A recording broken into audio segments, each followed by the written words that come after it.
Hello everybody. So today I'm going to be showing you how I paint the rocks in this picture. Now it's not as difficult as you may think, and we're going to go into that in some detail now, but for those of you that want to go into even more detail with this picture, then head over to michaeljamessmith.tv, because this is a full about 14-hour lesson, and you can learn everything from the sky to the water to the rocks to the foreground, cover everything. There's no time lapse, all in real time, and you'll be able to paint a picture just like that. So that's that way, yeah, in the banner up there. Click on that. You can become a member either monthly or you can have an annual subscription, but it's the price of 2 cappuccinos a week, so it's free, almost free.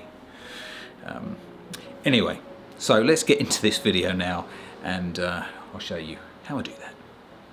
So now we're going to continue with the rocks here in particular, and I think what we're going to do is we're going to, very much as we would with, say, a stone wall, we're going to add the darker areas. So we're almost outlining some of these rocks that we can see here. I'm not going to copy it like for like, that's just going to take us too long, but we're going to get it as near as we can. Now, some of the little cracks and lines in there need to be quite small, so I'm going to use the Series 1 size 0.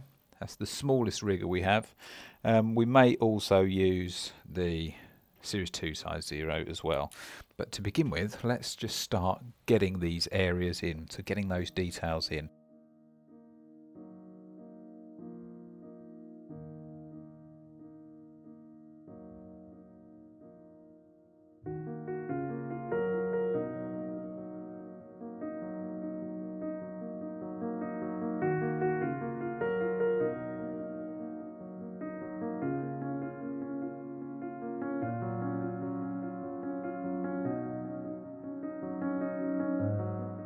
So just where we can see the cracks, where we can see the darker areas, they're the bits that we are currently trying to work on.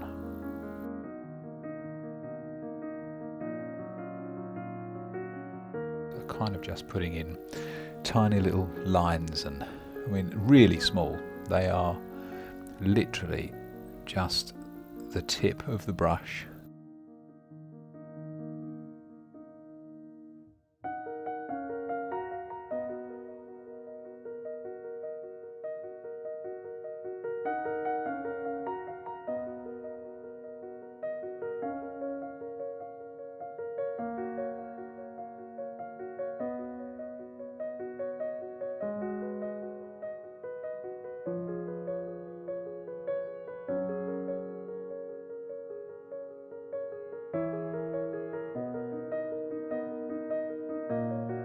The area just under here, which is a bit lighter, but we can still see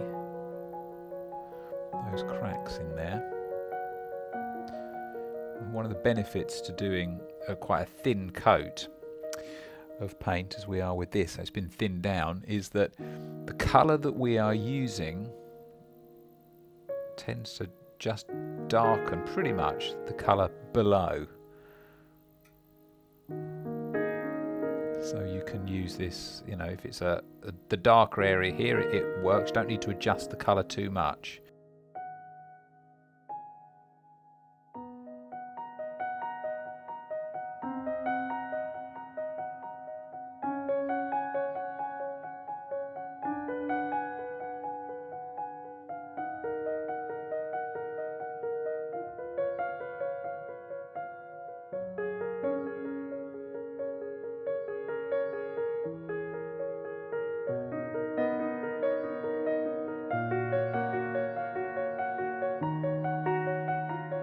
So although some of these areas of rock, even the lighter shades, have some more darks within them, we're going to do that later.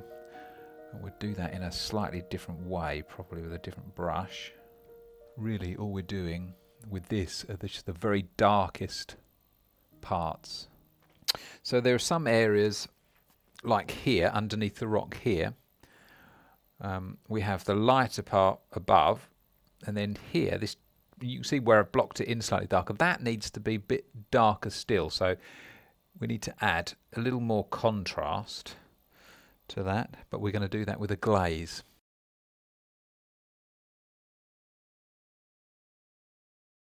Using the corner of the brush, very much as you would do with foliage, we're going to almost darken it, but also at the same time add a small amount of texture.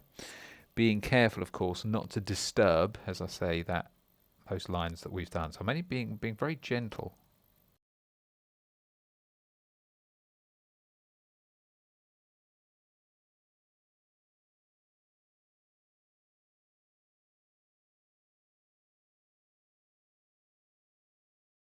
Because what you have is even the lighter colours are a little too almost solid. There's almost not enough variation. So this will not only darken but also give us the texture that we need.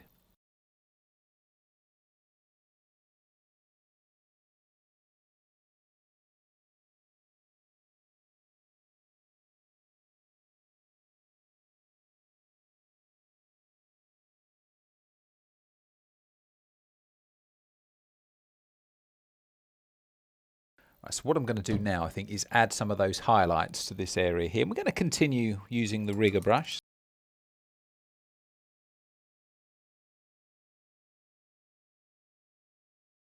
Just picking up a few little areas.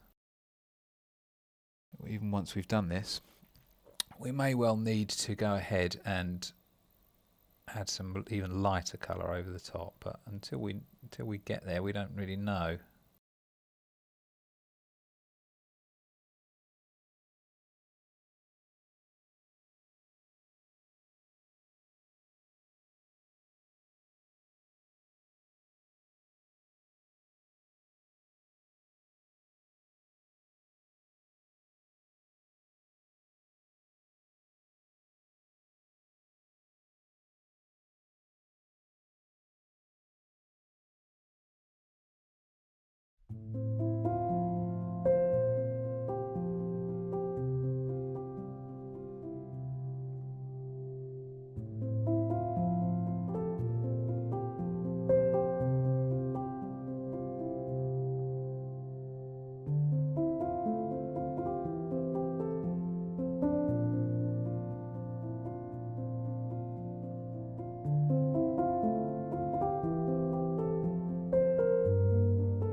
Okay, so at this point I think I'm going to add just a small amount of orange because there are some lighter parts here that really are quite warm.